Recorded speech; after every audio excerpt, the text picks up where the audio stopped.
Okay, the time is now 7:52. We're going to start maybe the whole meeting. Sounds like they're all good. May I have a roll call, please? Spellman. Here. Petrilla. Here. Werball. Here. Bessner. Here. Weber. Here. Fokaitis. Here. Folks. Here. Bungard. Here. Munns. Here. Okay.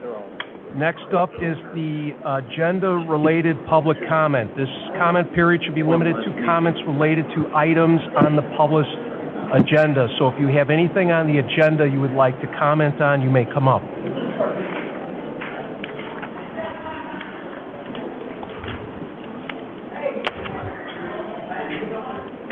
I just need your first and last name. Yes, sir. So, Ryan Root, resident here in St. Charles, been here just over 10 years now. This is in regards to the senior care / assisted living facility that's being proposed for Route 31. To be honest, I'm kind of surprised I'm even standing here kind of giving this presentation with how the previous meetings have gone. There has been a complete and absolute disregard for all zoning laws with the application of this assisted living facility.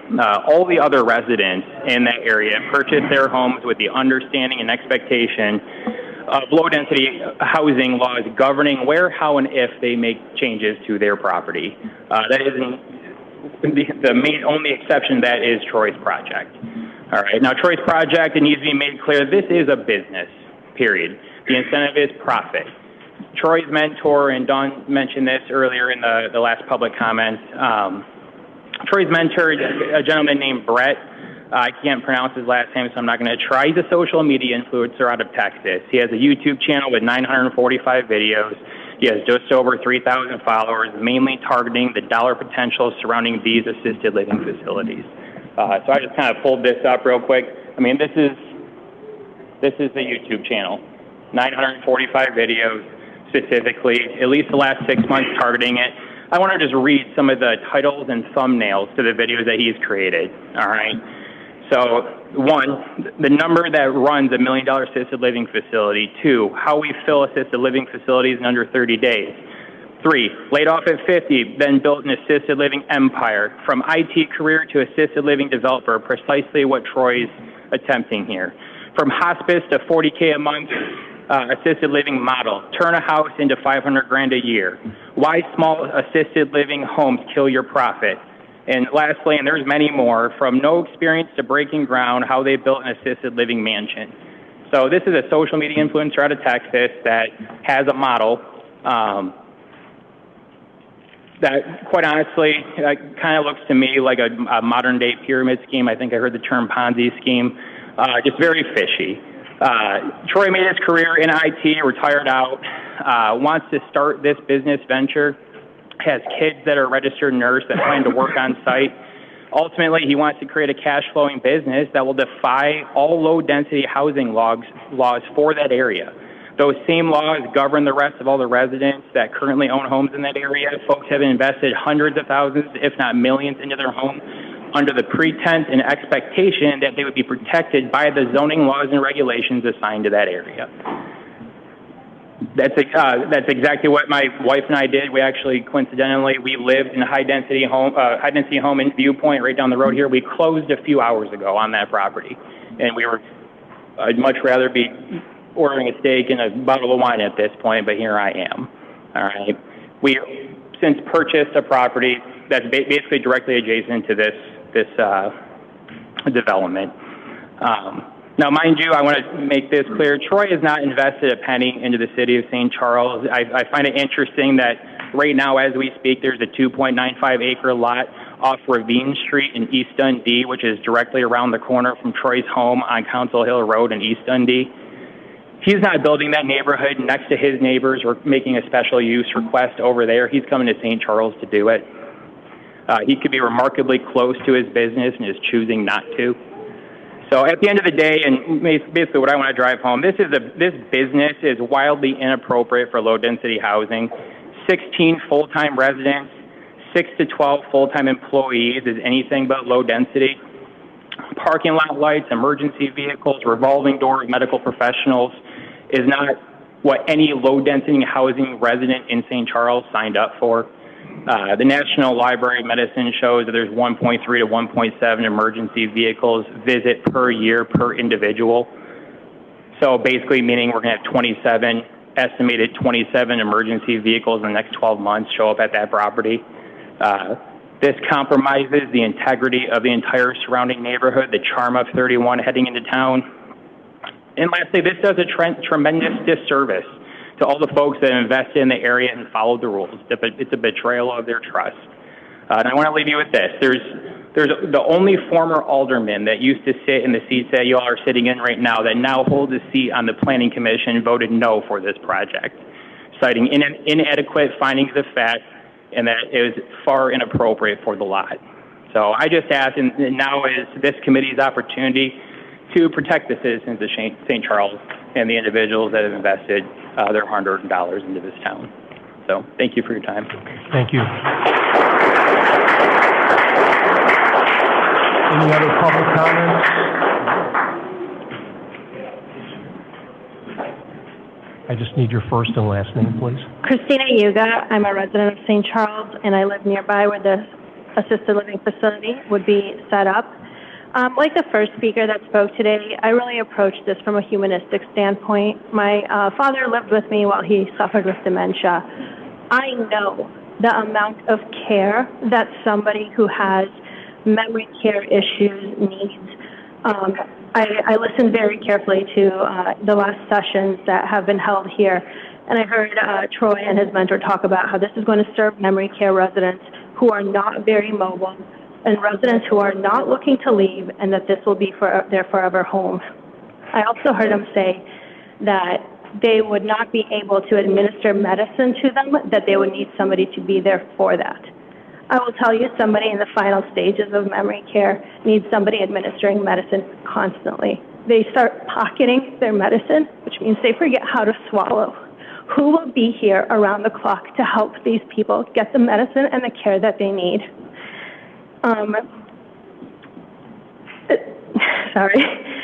People in these situations who are not very mobile and who need memory care also need catheters, also need a lot of other medical care, and it's not likely that we can coordinate for all of those 16 residents to need the care at the exact same time. I worry about the kind of care people will be requiring if that's the situation. Are we putting the people who will be living there first? Or are we thinking about profit? Because 16 is the magic number to maximize profit for one of these facilities. That's really, a concern for me here. And I really want to make sure that this, if it does get built, is built by the right people with the right plan in mind. I don't think the math works out. As Mr. Root just mentioned, the statistics they shared of 4 visits per year from emergency vehicles does not seem to be backed up by any of the statistics I found. And in fact, the closer somebody is to an emergency facility, the more likely you will have emergency visits. Otherwise, I've seen statistics comparing Rhode Island to New Mexico. Where there are facilities nearby, we want people to make use of them, especially in a situation like this where there's not somebody who can administer medicine and care directly. It does sound like from the business model itself, this hasn't been considered. I also know I don't know if I missed it in the map or on the plan, 16 bedrooms, 16 baths. I didn't see on the map where the staff would be using the facilities, so I'm just not sure how well thought out of a plan this is. And again, it really goes to what kind of facility are we building for people, especially because, at the end of the day, if it is converted and we get the land usage and everything else, this is a hard asset to divest ourselves of after that. When this fails, if it does fail, where will these people go, and what will the city do with this giant home? Those are just some things to consider. Thank you. Thank you.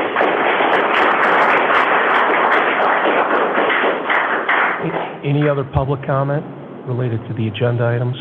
Okay. Your first and last name, please. Vivian Van Rokel. Thanks for listening. I've been a resident of the Redgate subdivision since it first was developed, so I've been there 38 years. The current complaint that I have regarding this proposal is that our current zoning and zoning all around us is RS1, low density, is for detached houses, single family, and this particular entity is a commercial business.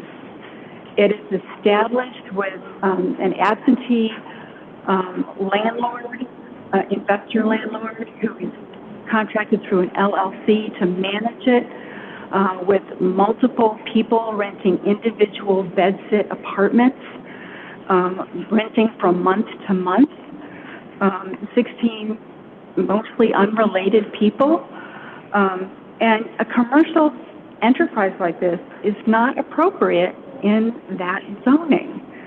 And so I'm really surprised that the Planning Commission passed this through as a special use, because if it goes forward, there's no other avenue for us to have any input into the development of it. This is our last chance to make it clear that this does not fit.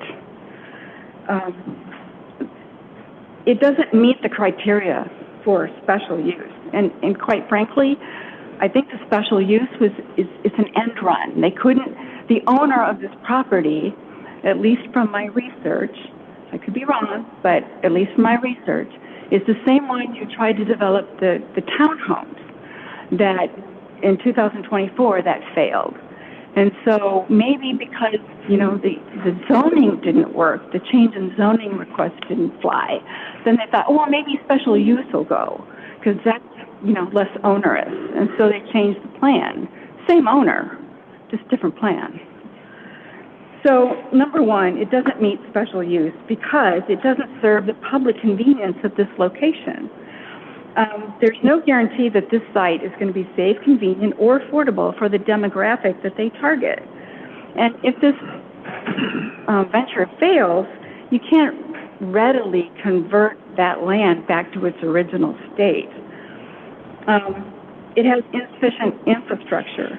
As people have told you previously, there's a lot of moisture in that ground already. It's boggy. And there's parts of it that are low, and there's a creek. So you're going to have increased moisture in the surrounding areas if you build there, and it's going to increase the risk for flooding. It's also going to introduce a lot of light at nighttime because of the overhead lights that they think that they need. So that's going to impact the neighbors. Also, the increased traffic noise and congestion is going to impact the neighbors. And you may have to consider a stoplight there on Route 31. So in terms of will it injure adjacent property? Yes, I mentioned the lights, I mentioned the congestion. And a commercial apartment building is going to decrease the property values of the properties that are adjacent to it. Nobody's going to want a single-family home if it's right next to a commercial establishment. It's going to reduce the property values. And it's going to change the character of the neighborhood.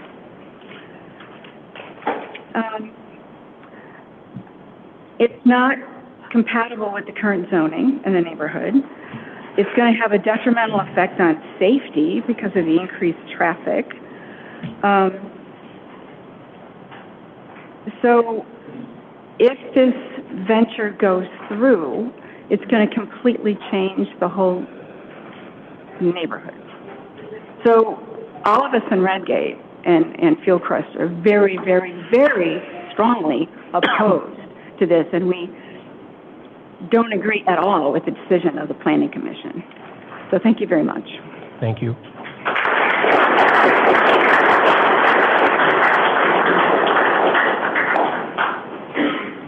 First and last name, please.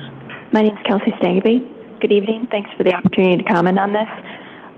The points that I want to make are more brief to the point from the standpoint that I grew up in this area. My day job is I'm a real estate attorney, commercial and residential.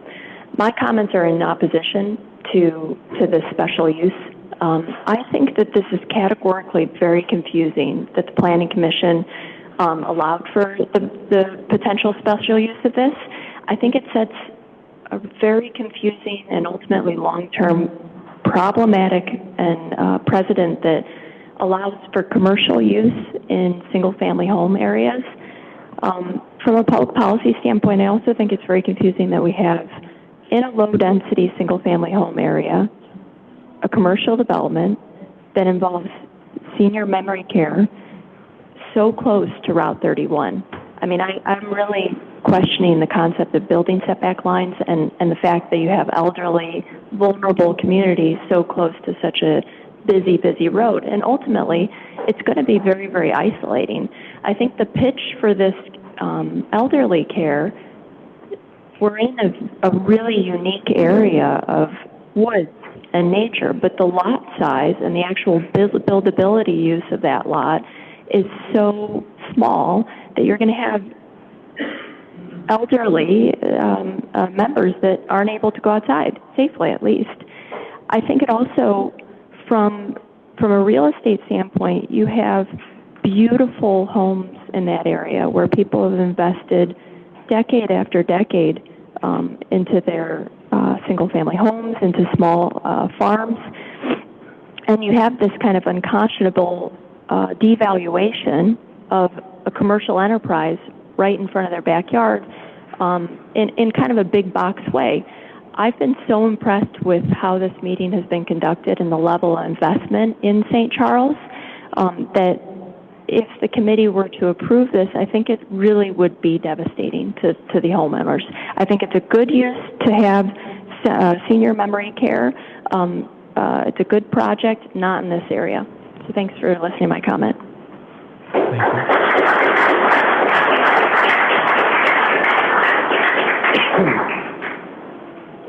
First and last name, please. Kat Ward. I actually live behind, or my backyard backs up to the proposed project. I actually wasn't going to speak tonight. I was just going to listen. We've been in talks with all of the neighbors and really came together as a community to talk about what's going on.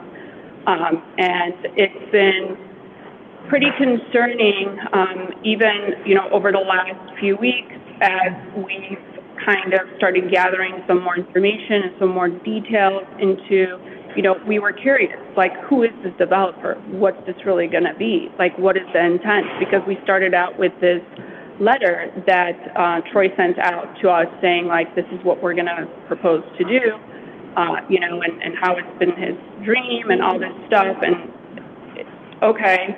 And everything that my neighbors have said, absolutely, I agree with. Those are all concerns. I've had notes before. I've presented them and my points and my concerns at the other meetings. I actually was shocked that this passed through and got this far. I didn't think it was going to happen, but yet here we are. And I will say that, the reason that I was shocked is because when we first showed up to the first meeting, there was no business plan. The business plan was all over the place. There was no rhyme. There was no reason. Troy didn't know if he was going to be a full-time manager, part-time manager, if he was going to be there on site. He didn't know what level of care these people are going to receive. And you know what? I think he realized that he was in a little bit of a pickle and decided to kind of, get the other guy to be in the other meeting and kind of put the wind in his sail because he had no idea what he was doing. And that's what we're concerned about, that this is a business and that if it fails, then what? Then what do we do with an 11,000 square foot monster house that's sitting back there? I mean,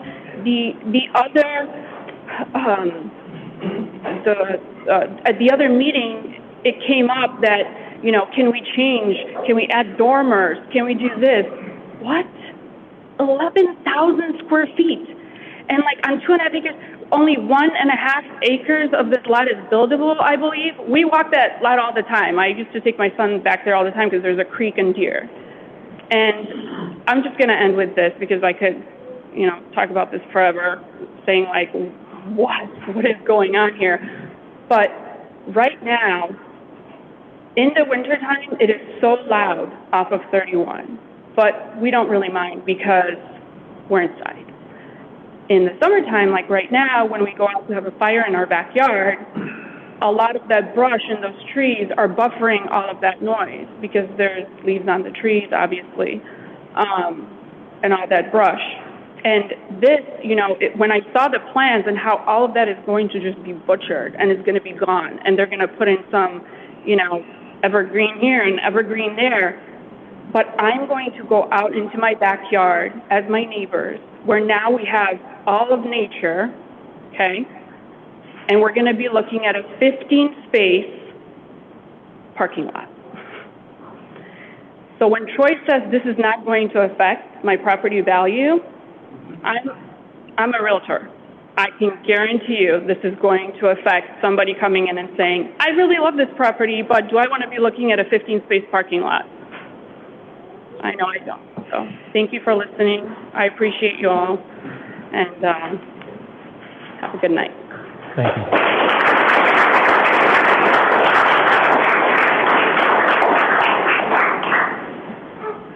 What's your first and last name, please? Hi, my name is Chi Nguyen, C-H-I, last name Nguyen.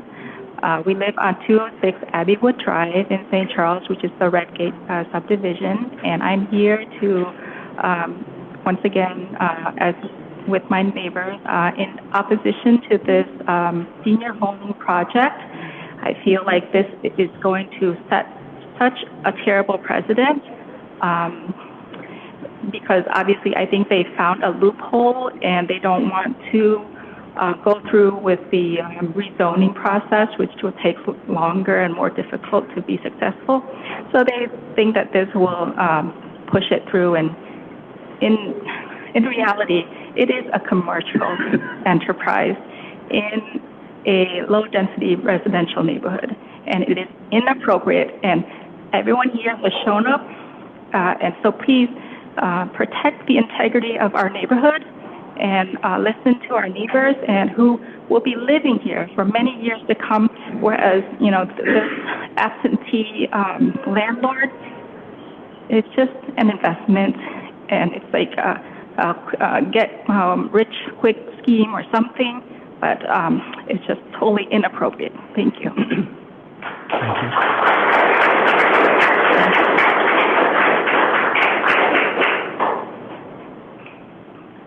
First and last name, please. Good evening, Todd Kearns. Thank you for your service, sir, and everybody else who has served. I live in the neighborhood. I think, I want to make a couple points. My wife and I honestly stumbled upon St. Charles 6 years ago, and it's been incredible. We were originally looking in the Burr Ridge area, the Homer Glen area, because we had jobs down there when we moved back. We were way out in Yorkville, and we were heading back to Elgin to live with my in-laws. And we drove past and man, where are we? This is awesome. And we happened to drive by two houses that were for sale on 31. We purchased one. We have been thrilled to be here. We love it here. An interesting thing in Burr Ridge when we lived there, there's this giant house that sits on County Line Road and whatever the other main street is. Millions and millions of dollars invested. Guy left, couldn't make it work. The building sat empty for like a decade. So do we want a vacant lot or a park or an 11,000 square foot vacant property? I'm not voting for the property. I think the other nice thing, I'm not in public service. I thank you all for doing it. I think it's a unique position that you get to sit here and listen to an entire neighborhood and come and say, this doesn't work, this doesn't fit, this is not correct.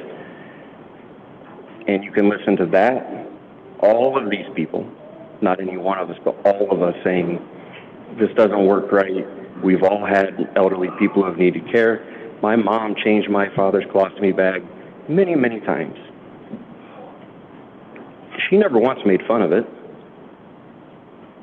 She did it relentless. She loved him. She cared for him. Unique situation. Not everybody has that, but clearly these folks don't have that same level of care in mind for these people, and I would wish that on no single person, and definitely no one in St. Charles. I don't want St. Charles to be in the news, national news, because of a Ponzi scheme gone sour and someone didn't receive the care they needed, missed medication, wrong medication, the wrong person, not enough access in and out, the ambulance couldn't get in, right? I don't think any of us want that for the people. Forget the properties, for the people. This isn't correct. So again, you have a unique opportunity to listen to the entire community here say what we've said, or you can listen to one person trying to get rich quick by listening to a guy on YouTube who runs 2 facilities with very, very shady information behind him. So thank you very much.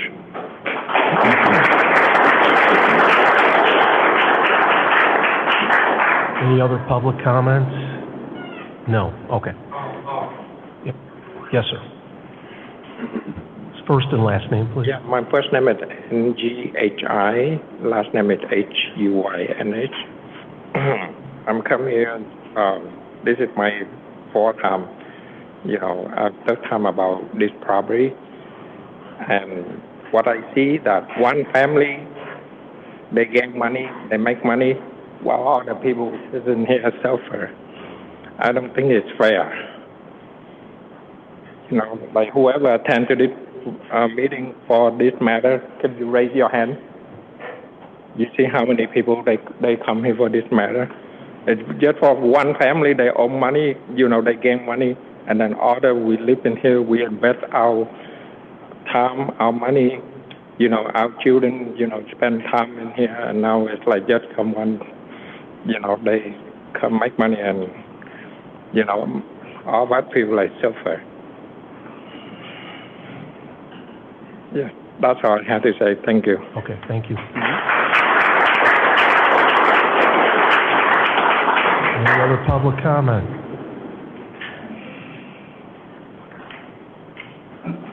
First and last name, please. Yes, my name is Bill Mesnarsik. I live right in that area. And I just want to reiterate on what people were saying. And my thing is, and I want to present it to you folks, what happens when this place goes under? How are you folks going to be able to handle it? And you're going to have to handle it. This guy walks away. He makes his money. He's done. His hands are washed. He has different owners. So what happens then? Think about it. You have to handle it. It's your town. Thank you.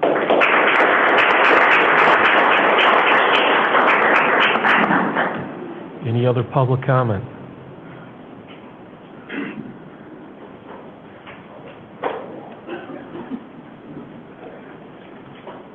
So first and last name, please. Nick Stavropoulos. Good evening. Thanks for allowing us to speak today. I actually just found out about this recently. It felt like we just got through the last go-around where we brought somebody in that was trying to jam something in, and this is getting jammed in pretty quick, it seems.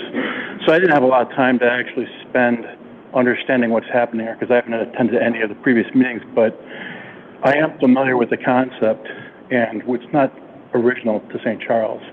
Before moving to Redgate, I lived in downtown St. Charles, near Thompson, and there was a few of those larger, older homes that folks came in and they had multiple rooms and decided to rent them out, similar to what is being proposed here.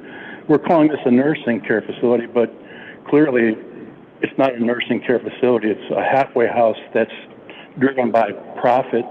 I didn't meet the gentleman that's behind this, but like him, I worked at Allstate in technology. And we're talking about somebody just retired recently that's looking to generate revenue, cash flow. He's not done this before. It's not been successful in St. Charles before we've had these abandoned after. One of the homes that just was on 6th Street was in a similar predicament for years when I lived down there, and it's been returned to single-family home. I don't know how something like this would ever be returned to a single-family home. That's the first concern. The second concern that I think you've heard from a lot of people is that property does hold a lot of, they said moisture, it's more than moisture, it's water. And a lot of the area in Redgate, around that area, does deal with lots of flooding and really bad storms. So right now, that area probably sucks some of that moisture up, but there needs to be some time spent studying that property to evaluate the issue of stormwater and retention of that, and protecting the owners of these other properties have invested a lot of money in them, as well as I think there was mention about the wells there. I saw them working on them last year, and EPA concerns and stuff like that. So I think we just need to take a step back. I think we all live here in St. Charles. This gentleman's just looking to generate cash flow, and he's probably looking already at where's next one's going to be, because he probably needs more than one of these to do what he's looking to accomplish. But that property is a challenge for the city. I've lived in the neighborhood for 16 years, and there's been a for sale sign up there every one of those years.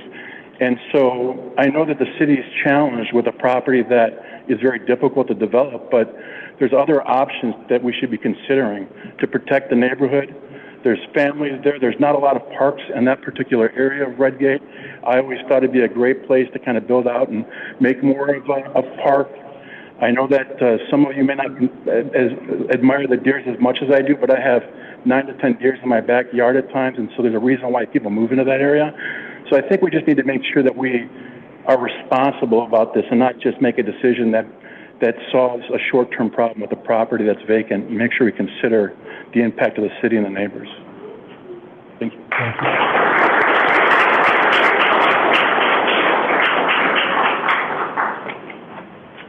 First and last name, please. Good evening. My name is Bob Turnbull. I live in Redgate, right down the road from the proposed installation. I attended both of the two meetings working up to this process. And the first thing I was struck by is the gentleman had no concept what he was recommending. He called it assisted living, memory care. Then he turned into, when Mrs. Payleitner mentioned, probably this is more like a group home, because that's how it fits the definition. Hey, okay, I guess it fits the definition of a group home. And so then he didn't seem to know what license he needed. When he came back the second meeting, he basically said, I think I need a license from the state, and here are the categories, but he didn't really know which one he was going to use for it. So that's my first concern. He doesn't seem to know what he's doing until he contacted his friend in Texas, who spoke to us over the phone and talked his way through a few things to kind of clear the air. And it didn't really convince me, nor the other people that were here, I don't think. The other thing I'm concerned about is that he's talking 15 parking spots, 6 employees during the day, plus people coming in for medical assistance for the 16 people. And then you talk about on a weekend, if grandpa and grandma are there, they're going to have mom or their daughters, their sons, their grandchildren. 15 parking spots will not handle half the people that will be there for 16 residents. And so really what they're going to end up doing is parking out in that circle drive, which is inappropriate for the emergency squads, and they'll ends up going out onto the street, onto 31, trying to find parking spots, which you're well aware there are no parking spots on 31 there, unless they go down to the high school, and then they have to get back to the facility. So those are the two things that I think have not been mentioned that really are something to think about. Thank you. Thank you. Any other public comments? No? Okay, we're going to move on. We do not have any consent agenda items. So we're going to go to 5A under City Administration, a recommendation to approve an ordinance amending Title II, Administration and Personnel, Chapter 2.04, City Council, Section 2.04145, Consent Agenda of the St. Charles Municipal Code. Alderperson Morville, if I may recommend that we switch to the presentation on this particular topic since we have a number of audience members here first. Yeah, absolutely. Okay. And that's under 6A. Okay, so we're going to go 6A, recommendation to approve an ordinance granting approval of a special use for a large group home for senior care home at 5N024 Illinois Route 31. Go ahead, Ellen. Good evening. Troy Horbach of Wilby Properties, LLC, is proposing to construct a senior assisted living home on the 2.5 acres subject property on Route 31. The proposed use qualifies as a large group home under our zoning ordinance, which is allowed in the RS1 district with special use approval.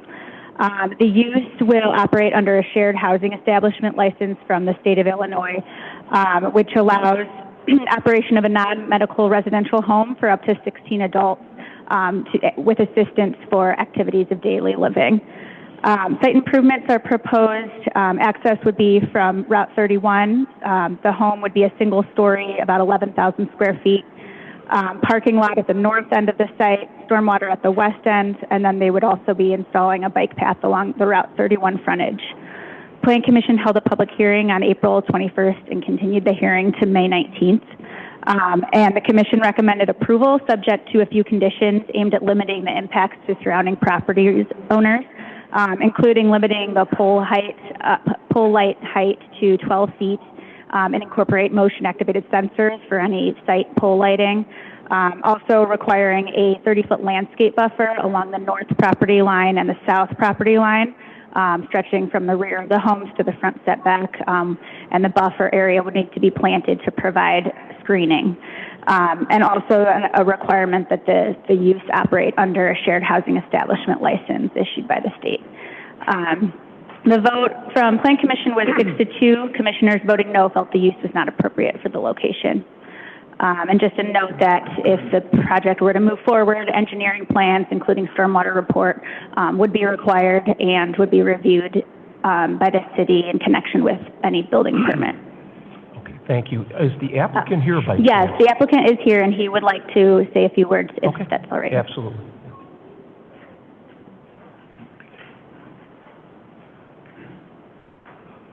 Hello, can I get your first and last name, please? Troy Horbach. Okay. Thank you for your time. There's a lot of concerns here you heard today. We addressed them all at the Planning Commission. I'm happy to go through anything again with you, answer any questions you might have. But in the end, we really just want to provide care for our grandmas and grandpas in the community. To be successful, you heard somebody talk about the model. It does need to be a 16 model home because he's right. Smaller model homes fail. They show this, and that's what our mentor, Brett, who folks have brought up. They've worked this out, and they're our mentor and our partner in this process. But in the end, it's a large home. It's a residential home. These 16 residents will live there. We'll take care of them. It'll be just like if you had your parents in your house taking care of them day in, day out. If you needed medical assistance, you would have home health services come in. It's exactly the same thing that we do. It's just a larger scale. Yes, it'll be 11,000 square foot home. It's on a 2.5 acre lot, which is 5 times the size of neighboring lots. It fits very well with the neighborhood. All traffic comes in from Route 31. It is low impact. I mean, folks say it's not, but it's going to be very low impact. At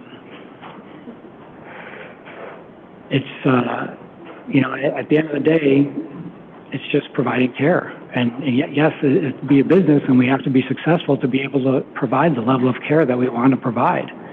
That's our goal as our family. It's going to be a family-owned and operated home. And with that, our intent is to make it as successful as possible and provide the best care we possibly can to our grandmas and grandpas. I do want to say I found it a little bit off-putting and slanderous to cut that little piece of YouTube clip from Brett and Laura. They're great people.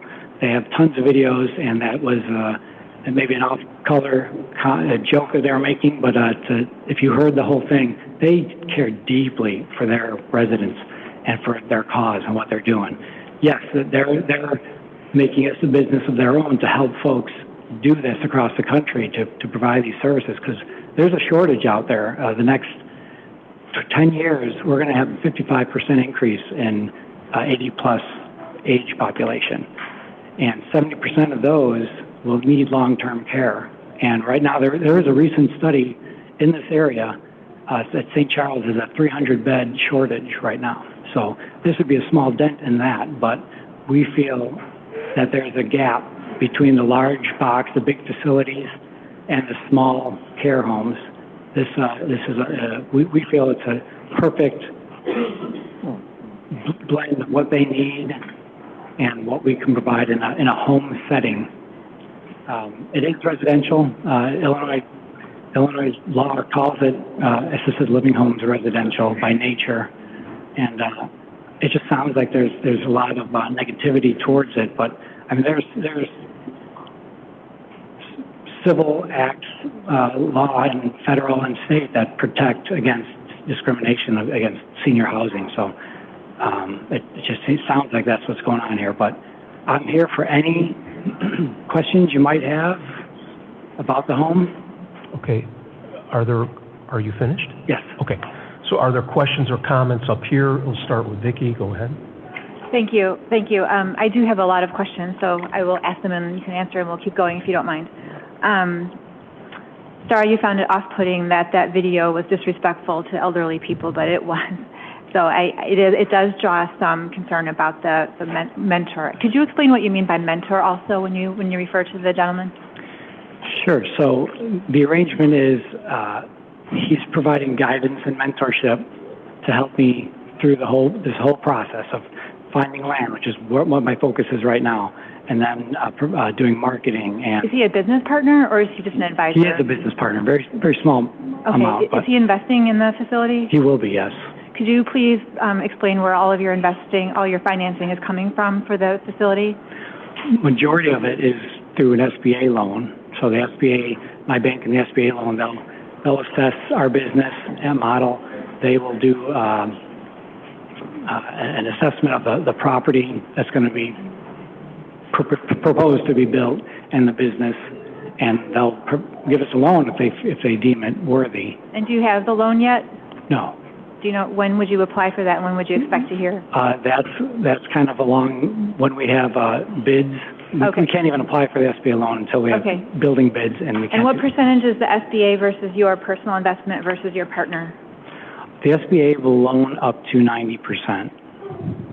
And do you have skin in the game? Absolutely. And what percentage is that? It'd be probably that 10% minus, probably more like, it's somewhere between 5 and 10%. And is the rest your mentor's contribution? Some of it. It'll be much more mine than his. Okay. And do you have experience running assisted living or senior living facilities or working with the elderly?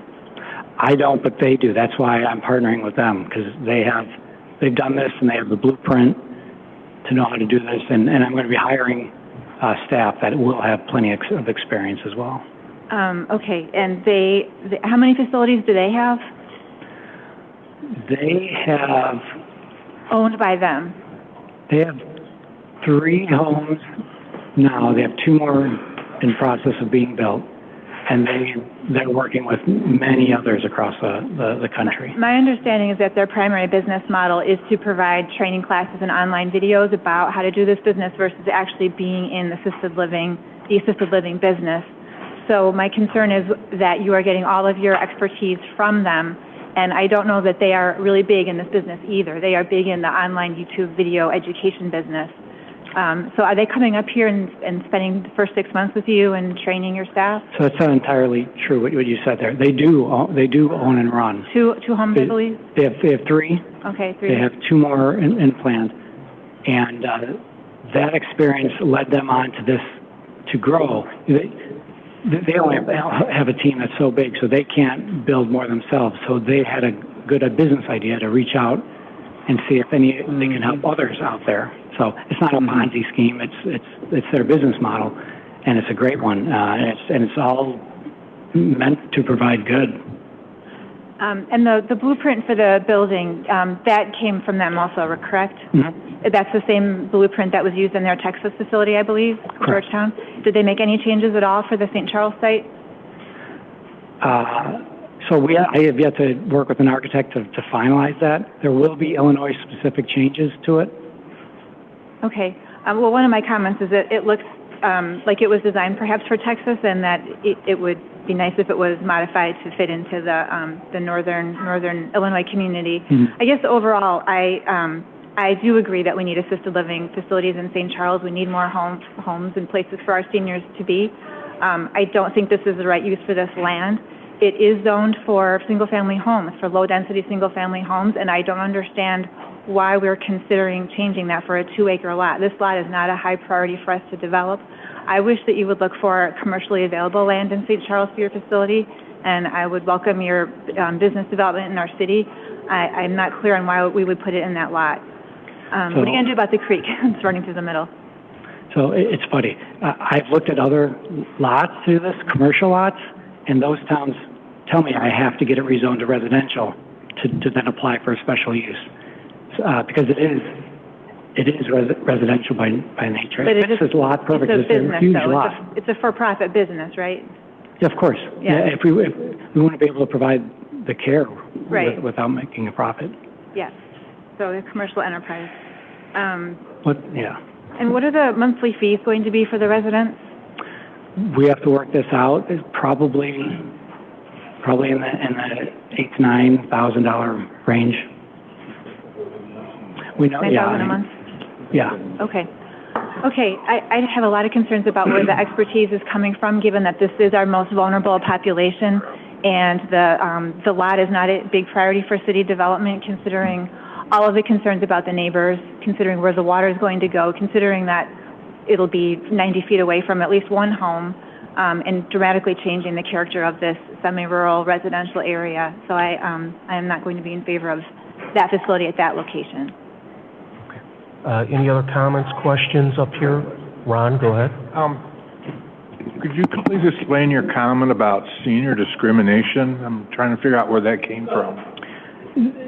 I mean, that's what you said, so explain what you're talking about there. So there are civil rights acts out there from the federal and state level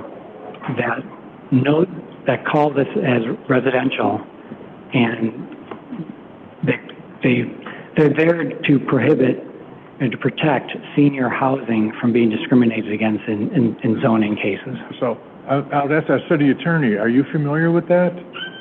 There's a lot of laws out there discriminating based on age, race, religion in the housing market. So there are laws out there that prohibit discrimination. Correct, but would it apply to this situation about zoning? It would only apply if the decision was based on a discriminatory basis. Okay, which is not happening to my knowledge here. Okay, thank you. I do have a problem with the land use. I mean, it's zoned, you're saying it's residential, but it's for profit. So therefore, at least in my mind, it's commercial. It is not residential. Even though it's one big house, you're making a profit on it. It's too big, and it's not appropriate for that site. There's a lot of other sites around. I mean, you could look at them. I'm not sure. I'm not a realtor. I can't tell you where it could go, but it's not this. This will not work for me. It's not appropriate. The change of zoning is something that I could not support for this project. If I may just paint the picture that group homes are allowed today for up to 8 residents that would turn a profit. So it's allowed. It is residential. We're asking to go from 8 to 16 group home size. I'm sorry, I couldn't hear you. Could you speak up, please? I was just pointing out that today, currently, in this residential zoning, is allowed an 8-person group home doing the exact same model, and they could turn a profit. Right, but it's an 8-person, and you're asking for 16. So you're asking for a variance, and I don't think it's appropriate for this property. I don't think it's big enough, for one thing. Well, it's 2.5 acres. It's 5 times the size of other lots that can hold an 8-person home. Okay. Sir, please don't interrupt. So I could not support the change of zoning. I'd like to keep it single family, which I've supported in the past on other projects. Thank you. Okay. David? No, thank you. Actually, I have a question for Ellen, if I may. In the packet, so it does mention 6-2 on the commission. Usually, they're in the past I've noticed, but we didn't get the transcript from the public hearing is in there. Can you elaborate a little bit more? It says in our packet, commissioners voting no felt the use was inappropriate, but did they mention anything else that of note in terms of their rationale? I believe one member noted their rationale for the no vote, basically related to the fact that this is more of a business use in a residential area, and the location being kind of outside of a neighborhood. If it's supposed to be a group home to provide kind of living accommodations in a neighborhood setting, that wouldn't fit. That's kind of where she was coming from. Okay. And regarding that too, I mean, so from my point of view, and thank you for your questions and taking a deep dive into that. I do also personally question whether this is appropriate for a special use personally. But also, are we, if I'm understanding correctly, are we using the state's definition of what is residential to fit our ordinance and saying this is appropriate then, if I'm understanding? The use that he is proposing based on the parameters qualifies as a large group home under our zoning ordinance. And that's residential? It is allowed as a special use in the residential district that it's located in. Okay, yeah. So to both of your points, I hear what you're saying, Ron, as well. I question, I mean, it seems commercial to me, and since this is a variance, in the findings of fact, I just can't support this because I think there's too many gray areas. I think a special use is not appropriate for this, and it's too dense. To Vicki's point as well, I think, there are other areas, and I do support senior housing, of course, but just given that sort of unusual, I take it, my point of view is it's an unusual approach for a special use because it is almost kind of quasi-commercial residential. So I would just prefer to keep it as is and not support the special use. So. Any other comments, questions? I just want to say I am, as someone who is concerned with reuse, my concern is the size and scope of this particular facility and what would happen should it need to be reused. I think that the closeness to Route 31 that someone had brought up with the use of this facility for the type of individuals that will be residing there is concerning. I just think this is a need that St. Charles has as far as housing for the elderly. I just don't think this is the appropriate location for it, so I wouldn't be able to support this. Any other comments, questions up here? Okay, so I'm just going to comment real quick myself. I think this is more of a commercial project that is not consistent with the surrounding neighborhoods of single-family homes, so I don't approve of the land use for it. So, Russell, do we need to make a motion on this to deny it, or a motion to approve and vote on it? How do we? Yeah, so it's listed on the agenda based on the Plan Commission recommendation to approve, and they provided findings to support that. So the first action would be for the committee to make a recommendation and vote on the item as listed on the agenda. And if that passes, it passes. If it fails, then the committee can discuss alternate recommendations. Okay.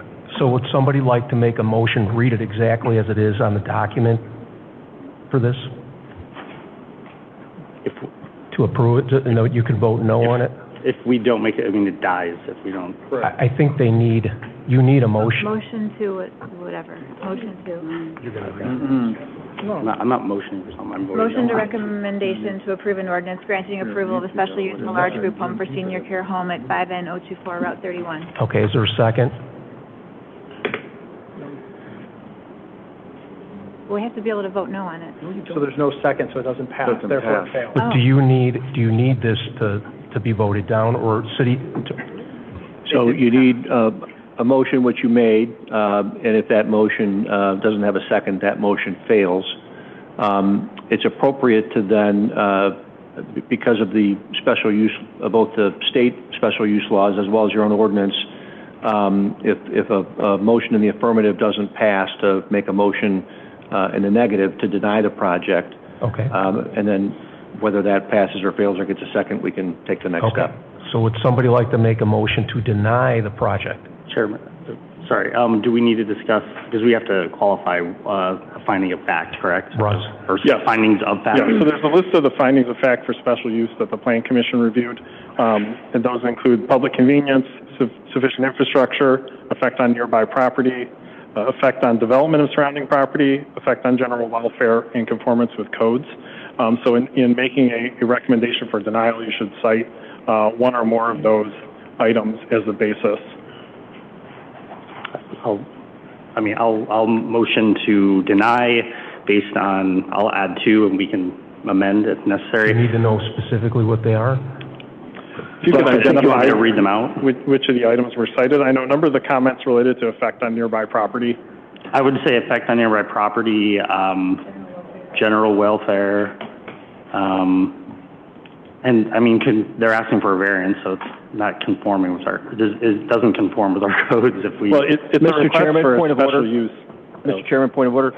It would be helpful if there's a motion and a second, and then to have the discussion regarding those points after there's a second. Okay, so is there a second on David's motion? Second. Second by Vicki. Discussion? I would use those 2 findings of fact. Okay, so roll call then? Let's do a roll call. Spellman? So to be clear, we're voting yes now if we want to deny the, okay. That's correct. Yes. Petrella? Yes. Bessner? Yes. Weber? Yes. Fokaitis? Yes. Folks? Yes. Bungard? Yes. Munz? Yes. Okay, that motion passes. Do you need anything else from us, Russell? No. Okay, that's it. Thank you.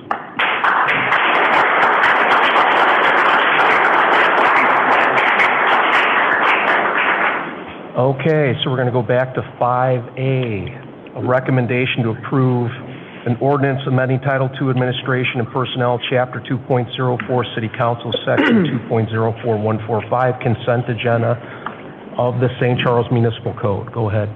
Thank you, Chair Warble. This request was made by Alderperson Folks regarding the amount of our consent agenda. When we switched to Committee of the Whole in February this year, the consent agenda threshold was lowered to $25,000.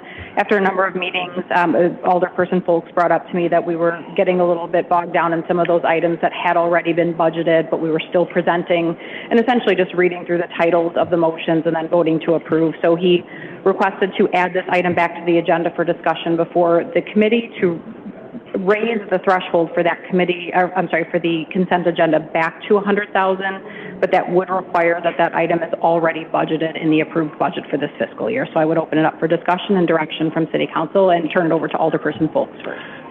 Okay. Yeah. Hang on a second. We're going to start on the end first, and we're going to work our way down.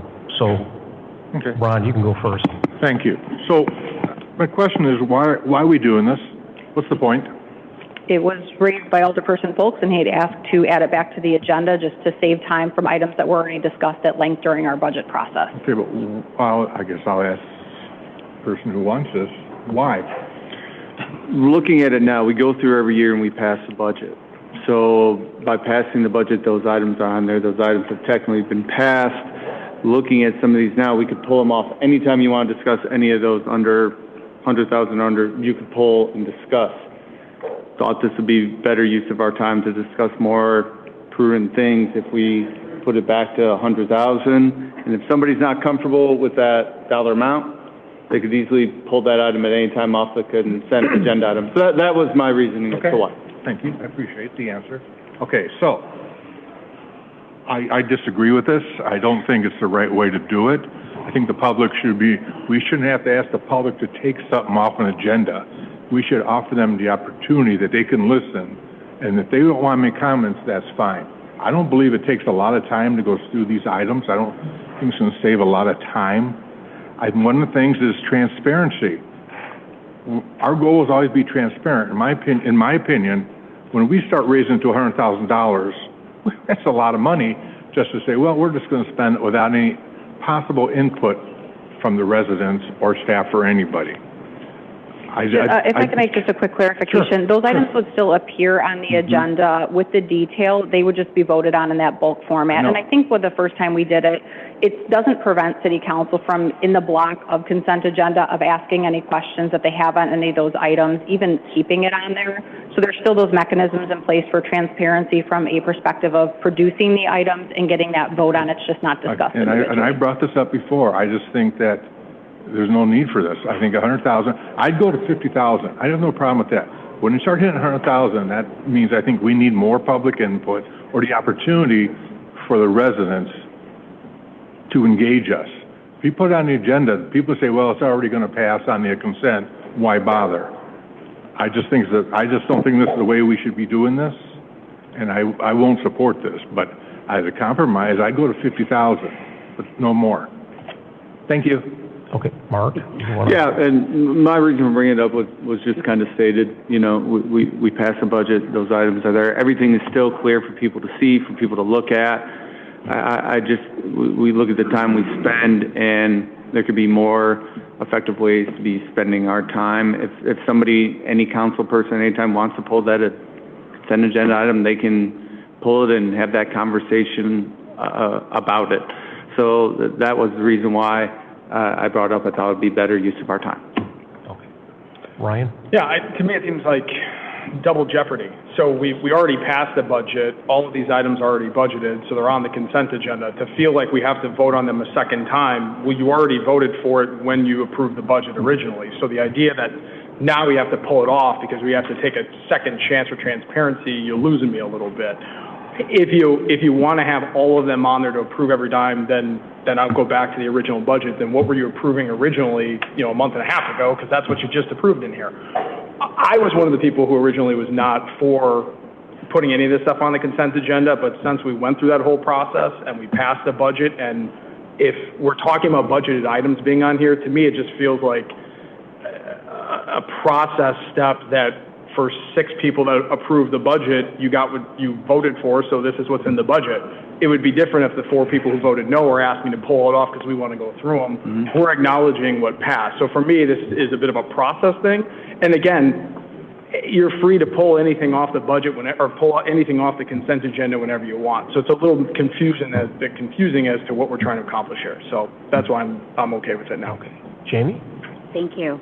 I feel it's part of my responsibility to read through everything that's in this packet before I come into this room. And if I find something on here that I want more information on, I can either ask for that during the consent agenda conversation, or I can ask for it to be pulled off, and I can get that information, as can anybody else up here. And I don't think it is a good use of our time to have anything that is already budgeted, that we have already approved the budget for, to be anything under $100,000 to be individually presented. And it's not a good use of staff time. And that was a point that I had made when we were talking about this originally, that staff has to come and be prepared to do a presentation on each and every one of these items.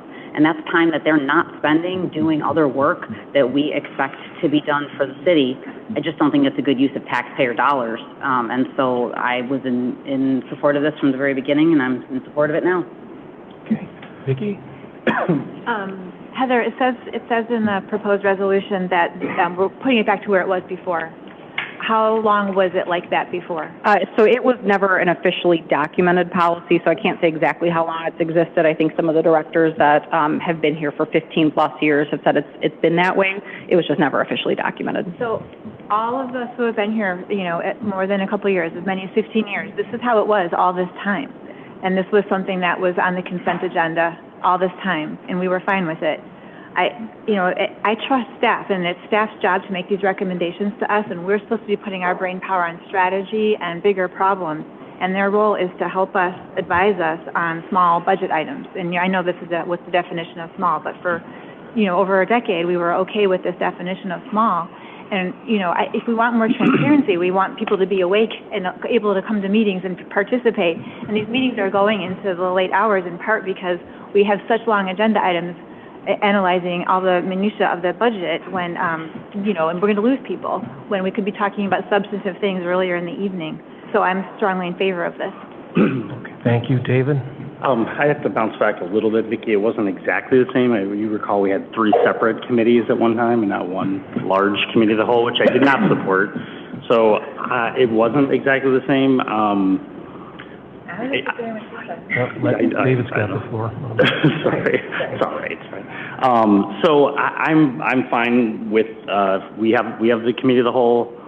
I didn't want it, and there were members of this body that said they would stay here till midnight. So I would prefer to keep it as is. I will compromise, like Ron said, do 50,000. But if that's not popular, I would just say keep it as is. Thanks, David. Ed?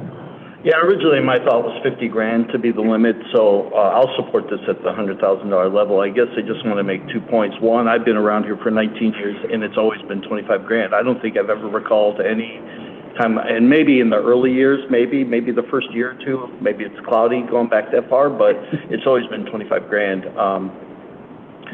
I guess my only question would be, how many line items or budget items do you expect to come that would be new that either wouldn't just automatically be voted on, you know? So we've got one on the agenda tonight. Where it really hits heavy is a lot of public works items that they're doing in their yearly processes. I think that's where we've been spending the most time. And just as a clarification, these still will be listed on the agenda. They'll just be in the consent agenda block. Our $25,000 is the staff purchasing threshold under state statute. So we would still get those approved by council. Anything in that $25,000 to $100,000 range, it would just be done in a block vote format unless council wanted to remove it. Yeah, I guess, I don't want to complicate it, but I guess I would like to see some kind of notification that we're dealing with something new that wasn't already voted on in a budget, especially if it's over 25 grand or 50 grand or up to 100 grand. So when we do that, we do have to do a budget ad for anything that's not, and we do have a notification on our executive summary where it says this is the budgeted amount for it, and we identify if it wasn't previously budgeted in that format currently. Okay, thank you. Thanks, Ed. Steve? Yeah, thank you. So one item was budgeted at 25K, and now the new price came in at 47K. Obviously, someone's going to tell us that, even though it's already been approved on the budget that we approved. That's correct. So we have added that as an additional item on our executive summary as well, if there is an additional cost, either where that cost is coming from or some explanation on that too. Gotcha. I mean, I'm all for being more efficient. We do have multiple options to review an agenda item to pull it off. I don't mind Alderman Folcatus's compromise at 50K, but it's not a hill I'm going to die on. But I would like it to be 50 at least. Okay, so we got 50. Okay, so I'm going to make a couple comments. I think the whole point, if I recall, of the committee of the whole was to have more robust discussions and to really get into the agenda items. That was kind of the premise behind it. It was supposed to be more efficient. The extra Monday was supposed to be used for carryover. The meeting went on too long. I think it boils down to managing the agenda better if you don't want to be here till 10:30. So I think that's what it comes down to. I can appreciate, I don't want to approve topsoil at $30,000. I get it, but I think a lot of the stuff you'll say, well, it's approved in the budget, but when you get an explanation, they're standing in front of you, you think about it, and sometimes you have a response to that, or maybe you talk to a constituent that maybe has a concern, it'll bring something up. So would I be willing to compromise at 50? Yeah, I would, but I'm not a fan of going to 100,000, but that's where I'm at with it. So does anybody want to make a motion or on this, or what do you want to do? I'd like to make a motion to move forward with the item as presented at $100,000. Okay, is there a second? Second by Mark. Roll call, please. Spellman? Yes. Petrella? No. Fessner? Yes. Weber? No. Folkaitis? No. Folks? Yes. Bungard? Yes. Terrible idea. Munns? Yes. Okay, that motion passes. Next on the agenda, we have item 5B, a recommendation to approve a resolution authorizing Mayor Clint Hall to send a letter to Governor J.B. Pritzker opposing the proposed build plan. So thank you. So just one clarification that I want to ask staff. I believe I received an email today that said the Build Act did not pass out of the state of Illinois today. Is that correct? Correct. All right. So just to bring you up to speed, what we had received, and we've all received information on the Build Act, and we have all talked about the hardships and what it would do to the city of St. Charles if that was passed. As you know, many municipalities around the state and many of the organizations that represent multiple municipalities have lodged their objections to this in order to make sure that our legislators who represent us, as well as the governor, understands that we as a local government are opposed to the Build Act. My understanding at this point in time is that because it didn't pass today, doesn't mean that it can't come up in the veto session, because when I initially saw this and thought, could this be a moot subject at this point? I don't think it is, because there is no reason to believe that it can't come up on the veto session. So based upon the information that's been provided, based upon what it would do is taking away local control from our municipality, I am asking you to approve submitting a letter to Governor Pritzker indicating that we as a city and as a council would be objecting to the passage of the Build Act. So happy to answer any questions you might have about that. Thank you. Any questions, comments up here? Jamie, go ahead. I just want to thank you for bringing this forward. I agree very much with IML. I think this is a wonderful way to tell our state government where we stand as a city. So thank you for bringing this forward. Any other questions, comments? No? Is there a motion? Move for approval. Second. Moved by Ryan, seconded by David. Roll call, please. Spellman? Yes. Petrella? Yes. Bessner? Yes. Weber? Yes. Kulkaitis? Yes. Folks? Yes. Mungard? Yes. Munns? Yes. That motion passes. Okay, next up is item 6B. Recommendation to approve a resolution to execute a professional services contract with consultant MKSK for the Historic District Resurvey Project. Hello, I'm a field planner. I'm also the liaison for the Historic Preservation Commission. Staff is requesting an approval of a professional services contract with the firm NKSK for our resurvey of the 3 historic districts and landmarks that are outside of the district. Current surveys are 20 to 30 years old. The Central Historic District, which is our biggest historic district, is 30 years old. And those surveys are used for certificate of appropriateness review. It tells you everything about a building in order to do that review. And so a lot of things have been done to the buildings. You know, Main Street has changed a lot. There's been demolition. There's been new construction. So it's important to keep these surveys up to date and add information, as well as the Central Historic District does not have the amount of information that it currently needs. So the consultant will not only go out and resurvey every building to make sure the architectural significance is accurate, but as I said, include all the information on the building, such as building material and history as well. The survey format will change so it's more readable, and it has all the information, including updated photos and multiple photos. And then if the architectural significance rating does change for the building, the property owner will be notified, and they'll have a chance to speak before the Historic Preservation Commission before the final survey is recommended to the City Council. And then MKSK was chosen not just because their architectural survey significance rating is a lot more descriptive than we currently have now, such as they have non-contributing versus non-contributing, but with reversible alterations. And then the firm has 2 important people that work, Doug and Nick, who have worked on communities similar to St. Charles, such as Downers Grove and West Chicago. And I spoke to many of those communities, and they recommended them very highly. And then both Doug and Nick have sat on the Oak Park Historic Preservation Commissions as well, which the commission thought was really important. So, any questions? Thank you. Any questions, comments up here? No? Oh, Jamie, go ahead. Yeah. So I value the rich historic nature of St. Charles. It's what brought me here. It's something that I think is very important, and I understand that we have a need to reevaluate these plans as things change. Looking at the priorities that have been set forth by council in recent stances on strategic and comprehensive planning, however, I'm questioning if this is the appropriate time for this kind of expenditure and this type of project, because it was only a few meetings ago that this council indicated, when I asked to address a specific area of our city and the zoning within that, that they would instead prefer to tackle this as a comprehensive plan instead of piecemeal, and rather to do citywide planning. So to remain consistent with that approach, I would like to not focus on just one area of the city, as that was noted, and to address development proposals as they're brought forth and look at things individually.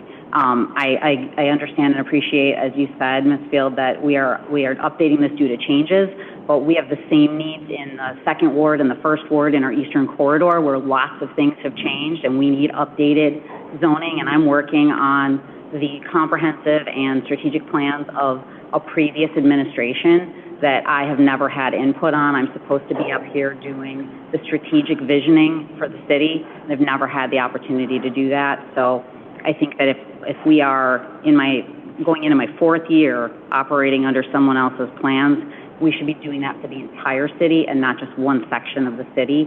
So I don't know that spending $37,000 on one section of our city to pay that attention is necessary, and it's my responsibility to advocate for Ward 2 and what their concerns are.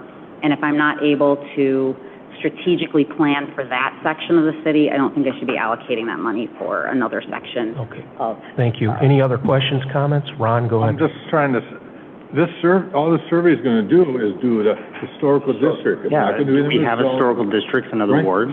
I mean, it's not zoning or anything, correct? This is strictly the buildings that are there. So the intent of this is not necessarily to be a planning exercise about any changes to our codes or requirements. It's really just to update the survey document information that the Historic Commission uses when they're reviewing certificates of appropriateness. It's an ordinance requirement that we have this information and we review against it.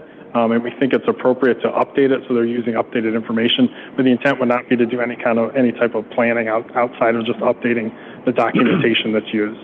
And if there were historic districts in other parts of the city, they would be included in the survey as well. So it just so happens that the historic districts kind of coalesce into one specific area, i.e. the historic parts of the city.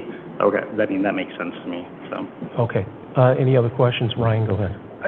Russ, did you say that in the ordinance is it specifically defined when we need to update a survey? So 20 to 30 years seems about in the range, but is that not specifically spelled out? No, it's not defined in the ordinance. Okay. And then I'm just curious, what types of changes do we anticipate seeing in that survey when it comes back? Obviously, that's a big time frame, but do we anticipate what we think we might see?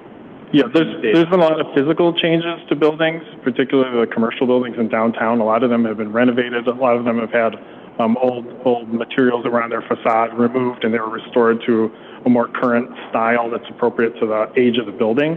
So for a lot of those buildings, we expect that they would be upgraded in terms of style. We've also seen in residential buildings reinvestment in existing residential houses and renovations that might elevate the style. Classification or condition. So for the most part, I think it's going to be upgrades. We're also going to add in some information about historical information on certain properties where we have more information. So it's intended to just be a more complete and current picture. Okay. Any other questions, comments? Vicki, go ahead. Thank you. How urgent is it that we do this, and what is the sort of norm or standard for how often these should be done? So there isn't really an acceptable standard where there's a certain amount of time you have to update a survey. I think ideally we would do it a little bit more frequently than we have because the buildings have changed so dramatically from the time period the survey was done. We've run into instances where we have had to rely on old information in the documentation, and then the Historic Commission is put in a difficult position because they have to kind of add to that record of information and say, we recognize our survey says this, but all of these changes were made to this building over time, and that's not documented. Mm-hmm. And that's created some friction with some applicants for certificates of appropriateness who disagreed about the Commission's current opinion about a building versus the documentation that was in the Historic District survey. So that's really the urgency from staff standpoint. In a year where we're tightening our belts, we just wanted to make sure it was something that really needs to be done this year when we're trying to find money in the budget. That sounds like it's important. We are applying for a grant through the state's Certified Local Government Program, which we're qualified for, and those grants are frequently awarded up to a maximum of $30,000 eligible for this initiative. So, okay. Steve, go ahead. Is this a budgeted item? Yes. Is it under 100,000? Yes, it was budgeted for 50. I support this. Came back at 37. Oh, I see. Okay, Steve. I'm sorry, David. In addition to that, it's budgeted, but it's also under budget, so that's good. Even better. Okay. So. Ryan. Well, I just Alderperson Spellman just made a comment about we're trying to tighten our belt. Like this goes back to the original budget and light on review. This was budgeted and approved. It was approved by people who voted yes for it, a month and a half ago. So again, this goes back to Alderperson Sokaitis' point of this kind of like, we rehashed some of these topics over when this was budgeted and approved, guys. So, unless you really have a problem with it right now, these are the types of things that we approved 6 weeks ago. Okay. Is there a motion and a second? Weber will move. Moved by Steve, seconded by David. Roll call, please. Spillman? Yes. Petrilla? Yes. Fessner? Yes. Weber? Yes. Kulkaitis? Yes. Folks? Yes. Bungard? Yes. Munz? No. Motion passes. Okay. Next is under Public Works 7A. An expensive one here. Recommendation to approve a resolution awarding proposal for commercial laboratory services of Eurofins Eaton Analytical in the amount of $86,995 for a one-year period with the option to extend the contract for an additional 2 one-year extensions. Go ahead, Tim. Good evening. The city's water, wastewater, stormwater group uses outside services for lab. This is for stuff that we cannot do in-house at our current lab, our talented staff. It's usually because we just don't have the equipment or certifications for some of the samples. As far as the submittal, I provided all those samples over the next 3 years. For clarification, since it's a 3-year contract, we're awarding the $86,000 for 3 years. The actual cost varies depending on our samples. Like, to give you an example, this year's cost is only about $30,000. Is there any questions about the award? Questions, comments? Move for approval. Second. Moved by David, second by Ryan. Roll call, please. Spillman? Yes. Petrilla? Yes. Fessner? Yes. Weber? Yes. Kulkaitis? Yes. Folks? Yes. Bungard? Yes. Munz? Yes. Motion passes. Next up is item 7B, recommendation to approve a resolution awarding a bid for Beatrice Avenue water main replacement to Fox Excavating in the amount of $964,000 change. Go ahead, Tim. Public Works went out to bid for this project, Beatrice water main. As part of the submittal, we gave you guys the map. The water main and actual road replacement is also included in this. Will be from 7th Avenue all the way to the west side of Beatrice, the dead end. Historically, we've had a lot of large water main breaks over there. This caused a lot of damage to homes and the roadway. Our project will replace the water main and the roadway. This project came in slightly under budget. Fox Excavating has done work for us in the past, and we're recommending moving forward with award to Fox. I'm just going to say I'm very familiar with Beatrice Avenue with all the water main breaks, so thank you. Any questions or comments up here? Move for approval. No? Moved by David, seconded by Second. Ryan. Roll call, please. Spillman? Yes. Petrilla? Yes. Fessner? Yes. Weber? Yes. Kulkaitis? Yes. Folks? Yes. Bungard? Yes. Munz? Yes. Motion passes. Next up is item 7D, recommendation to approve a resolution awarding bid for Southgate, Long Meadow, and Iroquois water main and roadway improvement to Boulder contractors in the amount of $3,136,000. Did we skip one? C. Did I skip one? North 6th Street. Everybody chimes in and reminds me. Sorry. Recommendation to approve a resolution awarding bid for North 6th Street and Mark Street water main replacement to Swallow Construction in the amount of $936,000. This project is a continuation of a project we did a couple of years ago when we did this large State Street interceptor sewer. We also did some water main on North 6th Street. What this does is continue that water main replacement from the State Street Creek to State Street itself, and including abandoning some sections of water main along Mark on 6th Street, 5th Street, and 4th Street. We have dual water mains over there. There's an older 4-inch water main that we're abandoning. Swallow Construction was the low bidder. This was over budgeted, but we plan to cover this additional expense of about $176,000 in additional MFT funds that we had set aside for water main replacement or water main work related to MFT road work. That's how we're going to cover the additional expense. There are 6 lead service lines that are also included in this project, and after we're done replacing the water main, there is pavement restoration full from curb to curb along with this project. Any questions? Questions, comments? David, go ahead. You answered my question, because I remember there wasn't an existing water main. You said this is continuing with that? Yeah, when we did the sanitary main along State Street Creek, we did the water main from Mark street to the creek, and now we're on the other side of the creek going Got it. south. No, with the Pulte project in that area, we won't have to make this even bigger as they come in? No, there's one corner at the intersection of 4th and Mark Street where we put in our comments. We just want to see what they're going to do with the water main in that section, just so we have our placement in the correct area. Ready to go. Cool. Thank you. Ron, go ahead. Yeah, this one and the project above, for previous one, are we going to be doing any lead pipe replacements? Beatrice actually doesn't have any lead lines. They did, okay. This one has 6 that we're going to be replacing. And we're going to be doing them at the same time? Yes. I'd like to hear that. Thank you. Any other questions, comments? Move for approval. Moved by Jamie, seconded by David. Roll call, please. Spellman? Yes. Petrilla? Yes. Bessner? Yes. Weber? Yes. Kulkaitis? Yes. Folks? Yes. Bungard? Yes. Munz? Yes. Motion passes. Okay, next up is item 7D, recommendation to approve a resolution awarding bid for Southgate, Long Meadow, and Iroquois water main and roadway improvement to Boulder contractors in the amount of $3,136,000. So this is actually 3 projects rolled all into one bid. We'll start with Southgate. Southgate subdivision, we're replacing the water main and doing full base reclamation on that project. The second area is Iroquois. We will be doing just resurfacing over there, and Long Meadow Circle, we will be doing full base reclamation, but on those 2 roads, we will not be doing water main replacement. Why did we do that? With base reclamation, it was easier to put those 2 projects together, so we got better unit cost on that. We went to bid. Boulder contractors are the low bid. Our recommendation to move forward, Boulder contractors. We are slightly over on the underground work by $52,000. We're going to cover that with additional budget. We'll transfer money over to cover that additional $52,000 in the water main. Is there any questions? Any questions, comments? Ron?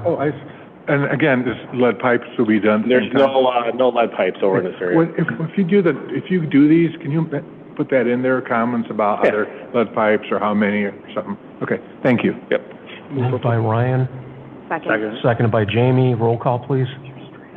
Spellman? Yes. Petrilla? Yes. Bessner? Yes. Weber? Yes. Kulkaitis? Yes. Folks? Yes. Bungard? Yes. Munz? Yes. Okay, motion passes. Next up is recommendation to approve a resolution authorizing the sale of, that's Topsoil. recommendation to approve a resolution awarding the bid for topsoil materials for 2026-27. Are there any questions? Is there a motion, a second? Move for approval. Moved by Mark, seconded by David. Roll call. Spellman? Yes. Petrilla? Yes. Bessner? Yes. Weber? Yes. Kulkaitis? Yes. Folks? Yes. Bungard? Yes. Munz? Yes. That passes. Next up is item 7F, recommendation to approve a resolution authorizing the sale of items of personal property owned by the city of St. Charles via online auction to the highest bidder. Move for approval. Second. Moved by David, seconded by Jamie. Roll call, please. Spellman? Yes. Petrilla? Yes. Bessner? Yes. Weber? Yes. Kulkaitis? Yes. Folks? Yes. Bungard? Yes. Munz? Yes. Motion passes. Okay. Right there. Next up is economic development, item 8A, presentation and discussion on the St. Charles Police Department site redevelopment engagement summary report. This is presentation only, no voting. Thank you. This is, of course, about our former police department site, which is just north here of City Hall. This is kind of the completion of the second phase of 2 phases. The first phase being the feasibility study that was completed last year. For those of you who don't know, the feasibility study was looking at the site from a technical analysis, which had a lot of great information in there, and also provided some general development scenarios. The engagement summary report has been completed. We did use a consultant altogether to do this public engagement campaign.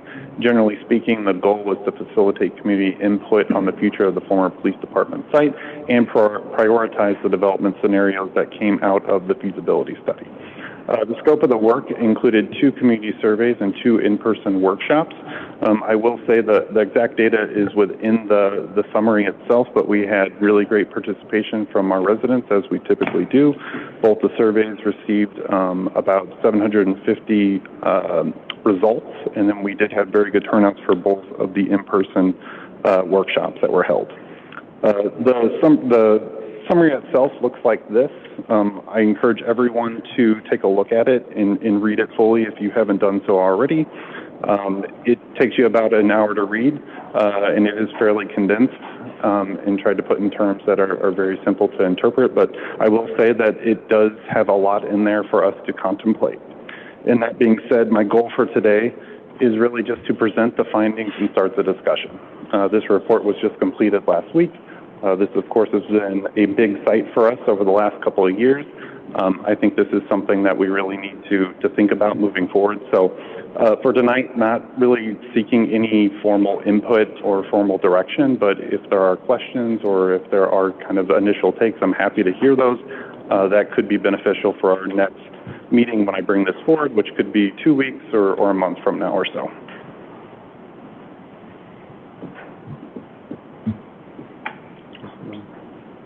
There we go. Just the structure of the report, the consultant put together several key takeaways.